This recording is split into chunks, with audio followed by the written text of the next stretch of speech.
you can boost me up and give me just a little more power. Amen. To Romans, the 5th chapter. I want to read again the 6th through the 9th verses.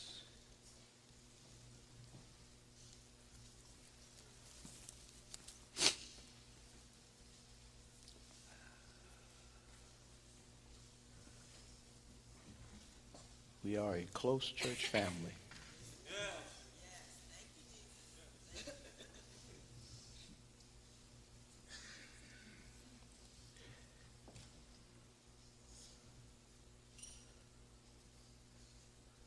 You see, at just the right time, when we were still powerless, Christ died for the ungodly.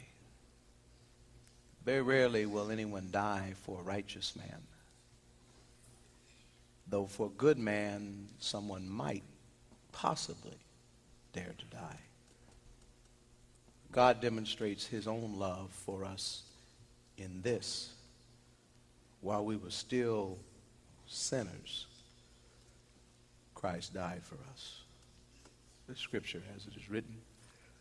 And that is always our prayer, that God bless us in the reading and the hearing of his most holy word. You may be seated in the presence of the Lord and each other on this heavy Valentine's weekend. I still want to use as a subject a great love story. A great love story. I got online this weekend and I just Googled out of curiosity what would the top 10 love stories of all time. I don't know who they consulted and who had input into the list. I was not surprised to see things like Casablanca and many of the others that were on the list. Some of Leo Tolstoy's works and some of the great classics of the 1800s and in movies and in print. And but number 10 on the list surprised me. It was the Hunchback of Notre Dame, written in 1842 about the great Cathedral of Notre Dame in Paris, featuring the characters of Quasimodo, the deformed bell ringer, and Esmeralda, the gypsy, the beautiful, kind-hearted, but gypsy street dancer, and Father Faro, who was fighting between his overwhelming lust for Esmeralda and the rules of the church for the priests, and Phoebus, who was the head of the royal guard. And when Quasimodo was mocked at a ceremony and made the Pope of fools, and he was publicly scourged and ridiculed, it was Esmeralda who kind-heartedly offered him water, relieved his suffering, and in such won his heart. Later on, when the archdeacon Faro would try to seduce Esmeralda unsuccessfully, and since he couldn't have her, he hated her, and he tried to kill Phoebus, who was the head of the royal guard, because Phoebus appeared to be having successful conversation with her, but he made it look like Esmeralda had done it. And when she was to stand trial and be condemned and hung, it was Quasimodo who swung down from the bell ropes to save her and took her into the cathedral and claimed sanctuary. But as the due process would take its place, the sanctuary would be ruled non-binding. And when the truants and the royal guard would storm the sanctuary to take her out, eventually she would stand trial.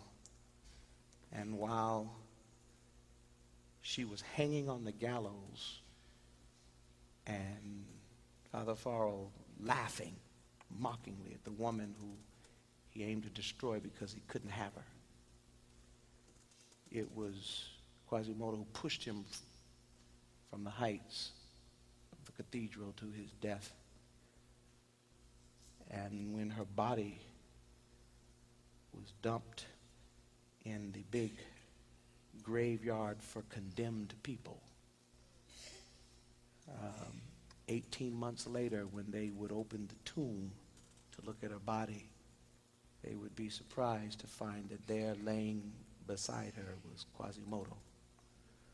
At some point it joined her in the tombs of the trash heap for the despised.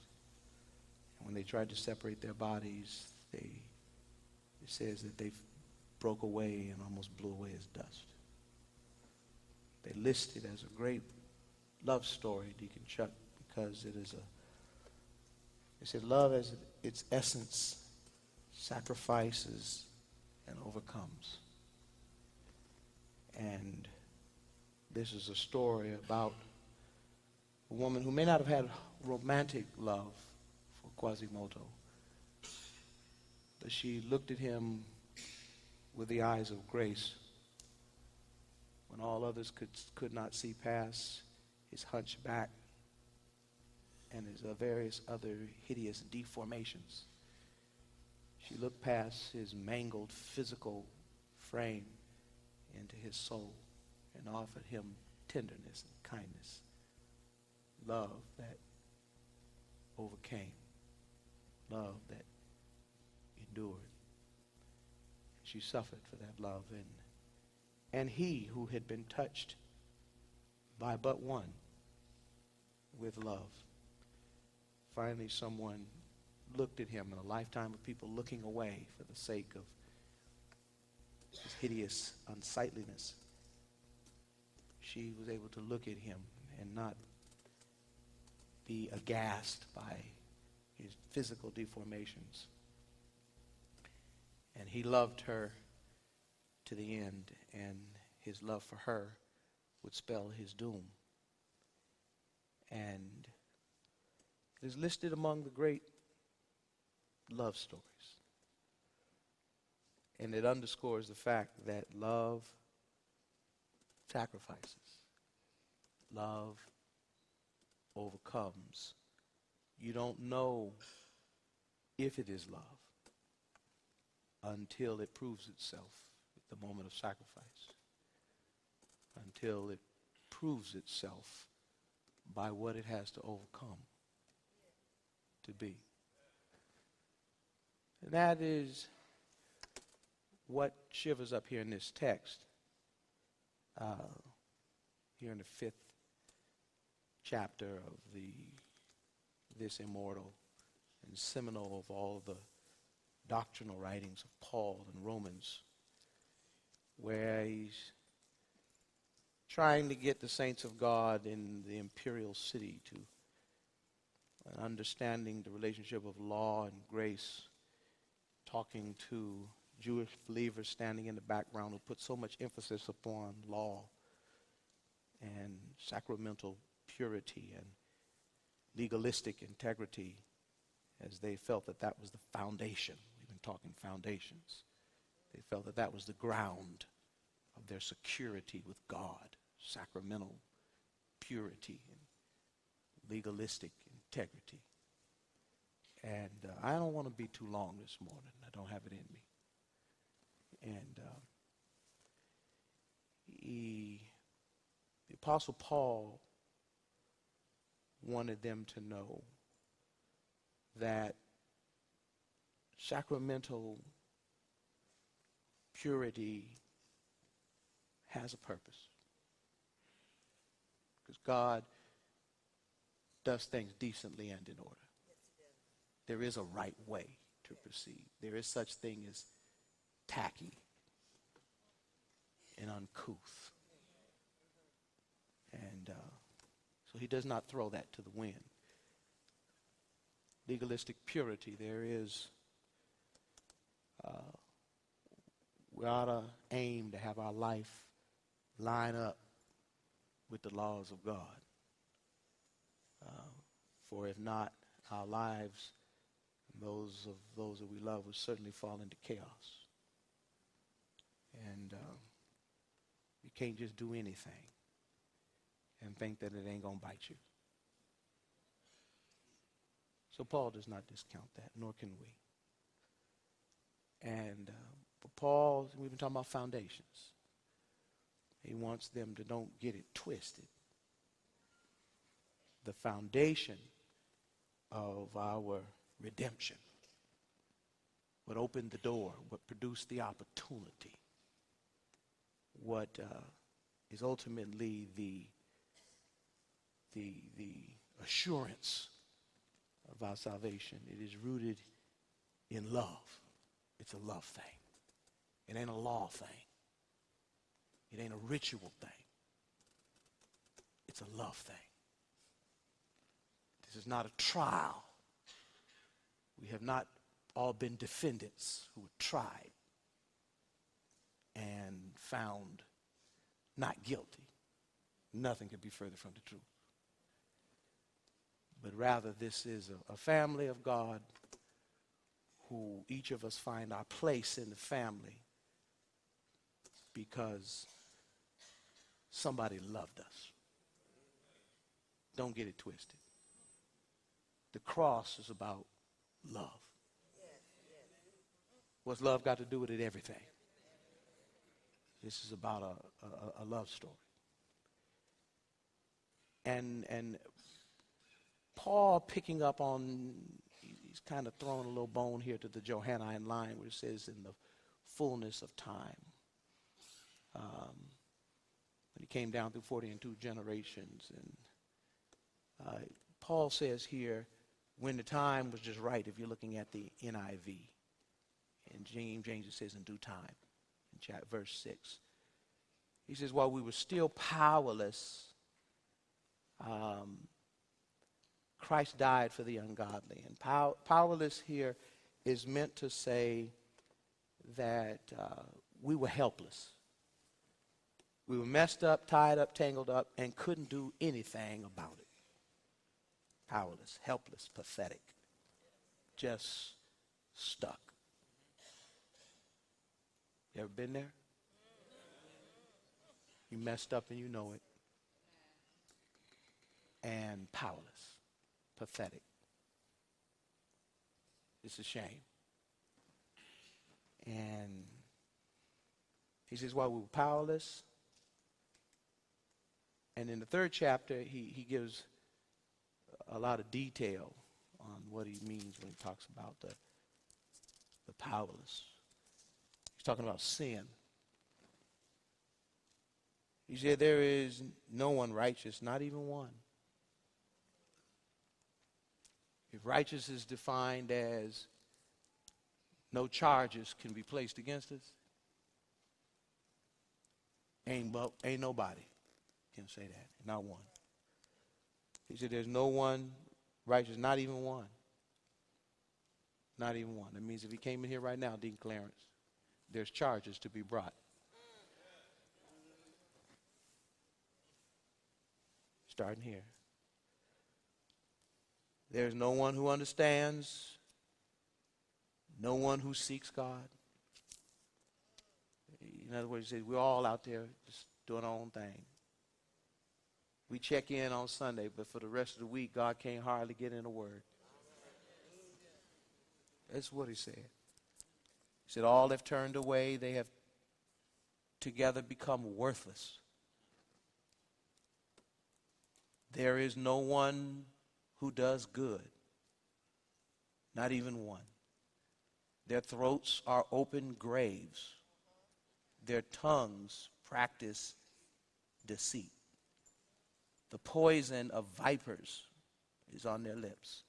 Their mouths are full of cursing and bitterness. Their feet are swift to shed blood. Ruin and misery mark their ways. And the way of peace they do not know. There is no fear of God before their eyes. That's his categoric description of all of us. He says we were powerless, tied up, tangled up, couldn't do anything to rectify ourselves.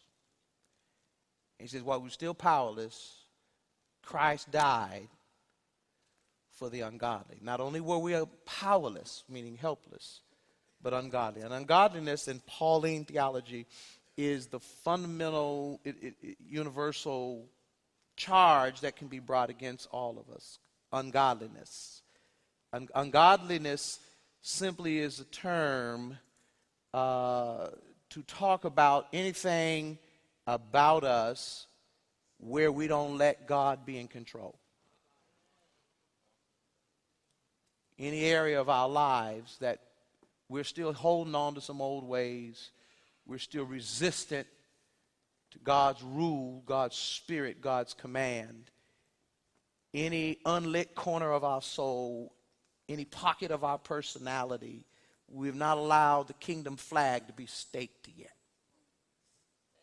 Any neighborhood in our character where the light of Christ don't shine. Ain't no moral street lights in that neighborhood of your character. You ever been driving through town that's well lit, then you take a turn and the street get dark? Human beings, we're like that. We're like a city, and you can take certain turns into our character and it get dark. And he's talking about ungodliness. He said, while we were helpless and pathetic with neighborhoods in our personalities and our character, that there ain't no moral streetlights, ungodly. He said, Christ died for us. He's trying to say something about love. He says, because that statement on his face is ridiculous. Who dies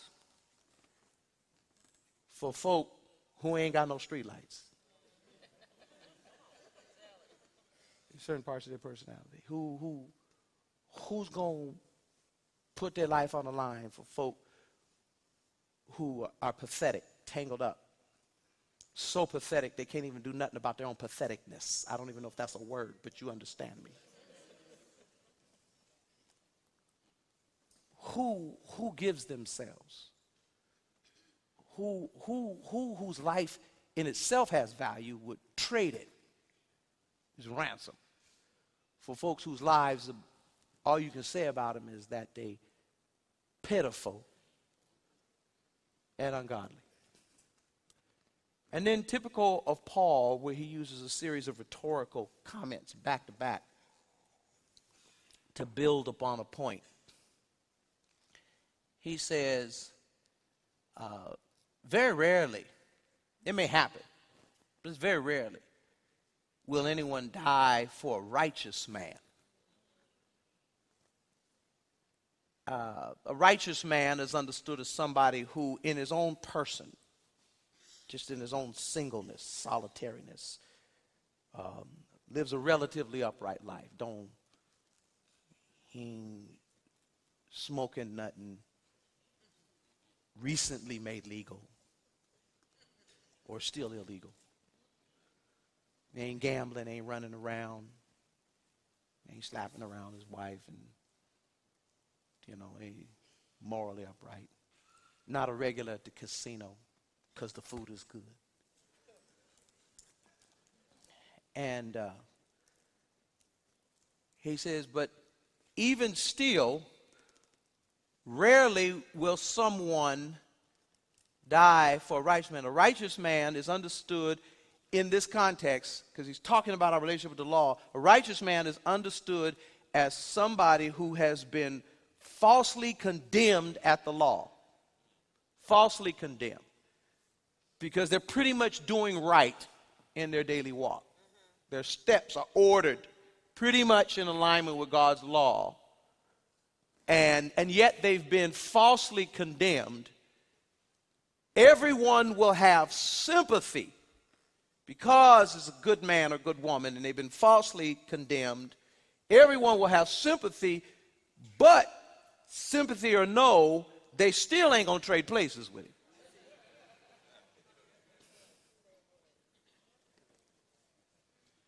You know they're lying on him. You know he's falsely accused, but at the same time, better him than me. That's what he's saying. That's what he's saying. And he says, he goes on from there to say that very rarely will anyone die for a righteous man, though for a good man, some might possibly dare to die. A good man is higher, not lower, than a righteous man. A righteous man is someone who in his own personal life is walking right, but a good man is somebody who not only walks right in his personal life, but also extends himself generously, compassionately, helpfully into the lives of others.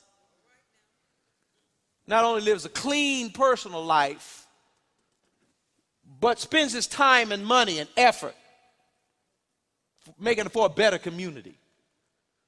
Good public policy, charity for the poor, doing stuff for seniors and youth. He's the Good Samaritan on the Jericho Road. He's considering not just of himself. He's singing that song, If I Can Help Somebody, as I travel on. So beyond the matters of his own reputation, he's the helping hand. He's the bleeding heart. He's the shoulder to cry on. And yet, he says, rarely, he says, perhaps somebody might die for a good man, might possibly. And he qualifies it with a peradventure, which means perhaps, perhaps. King James says perhaps. NIV says possibly dare to die for a good man. I mean, they're not going to change place for a man who's good, for a righteous man who's living morally, but don't do nothing for anybody. Nobody going to give their life for him. Every now and then, but not really. Even if you up the ante and you're talking about Desmond Tutu or Martin King or Mother Teresa, who's got, good in themselves but extend themselves to others, he says, but very rarely are we going to even trade places with them. Every now and then somebody might take a bullet for them, but not very often, simply for the sake of self-preservation. And then he comes back where he started, because he said he will die he says, while we were powerless, which meant helpless, tangled up, pathetic, can't do nothing about it, powerless and ungodly, got neighborhoods in our character where ain't no street lights. And he says, while we're powerless and ungodly, Christ died for sinners. And then he says, and not very often ain't nobody going to die for no righteous man, and ain't nobody going to die, not even really for a good man who's righteous and also helps others. And then he comes back to where he started. He says, but he says, God demonstrated his own love for us in this. You want to see how love acts? God demonstrates his own love in this. While we were still sinners, Christ died for us. We can't even claim to be righteous, let alone righteous and helpful to somebody. But while we were sinners, Christ died for us. And even worse accentuates it. If you look down at verse 10, he says that we were enemies of God.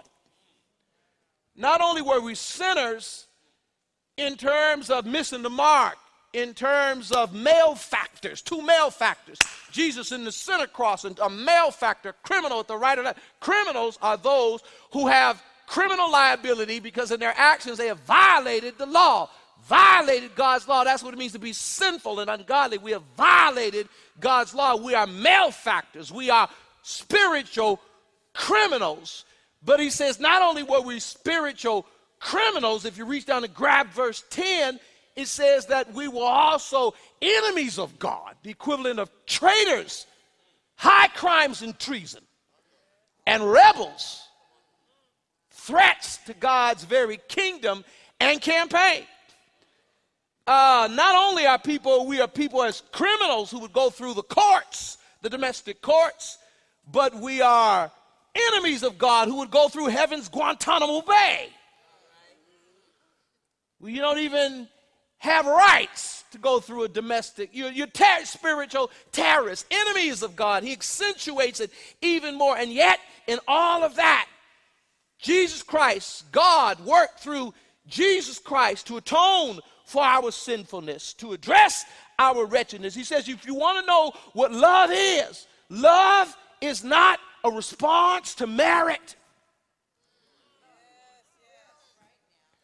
Love, not real love. Not real love. Love is never a response to something favorable. When you say, oh, I love him because, and you start listing attributes, that's infatuation, but that ain't love.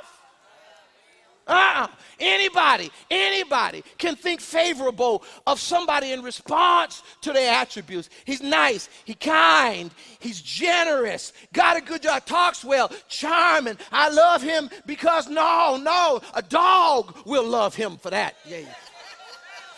No.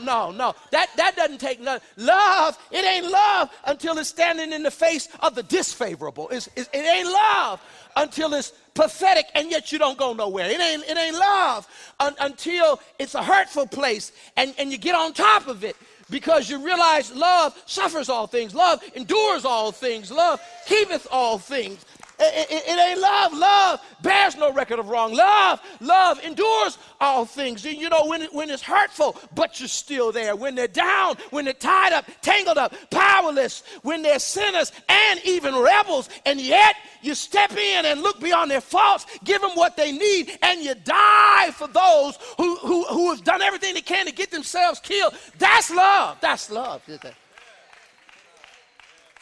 That's love. He wants us to know in the simplest of terms our salvation, our right stead before God.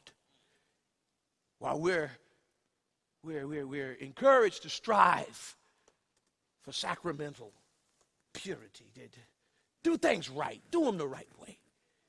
While we are compelled, inward compulsion, to line our feet up with God's law, more for sake of just having peace in our lives and with our loved ones.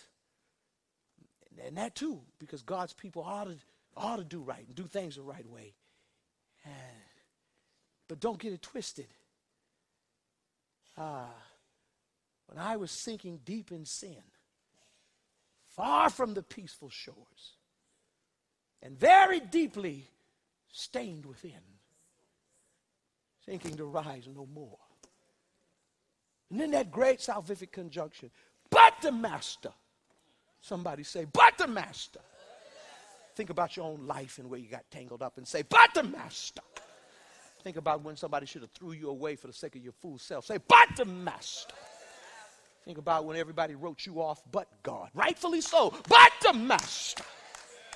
Think about when you messed up your life, your health, your job, your relationships, and everybody gave up on you, closed the door because they're tired of your lies and your schemes, but God still had an open door for you. Say, but the master of the seas heard my despairing cry. From the waters lifted me, now safe am I. Love lifted me when nothing else could help. Not the law, not the sacraments, not 10,000 bullocks on 10,000 altars, not the feast days or the fast days, not adherence to the sacred calendar.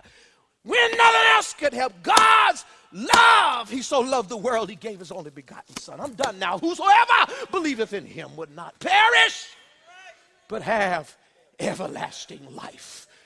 You show your love in one way. Maybe you buy gifts and chocolates and flowers, and you show love in another. Maybe you buy diamonds and jewelry. Somebody showed love and you took somebody out to dinner on this Friday or this Saturday. God showed his love in this. When we were at our best, our worst, and couldn't do nothing about it, God stepped in when you couldn't find a friend. That's how God showed his love. What's love got to do with it? Everything.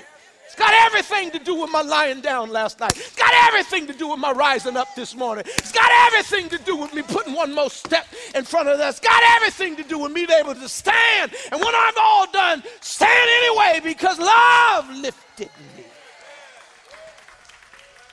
How many of you know here you're here today because of the love of God? The love of God. The love of God. While we were yet in sin. That's all I got today, Sam. That's all I got. That's all I got. That's all you need. That's all you need. That's all you need.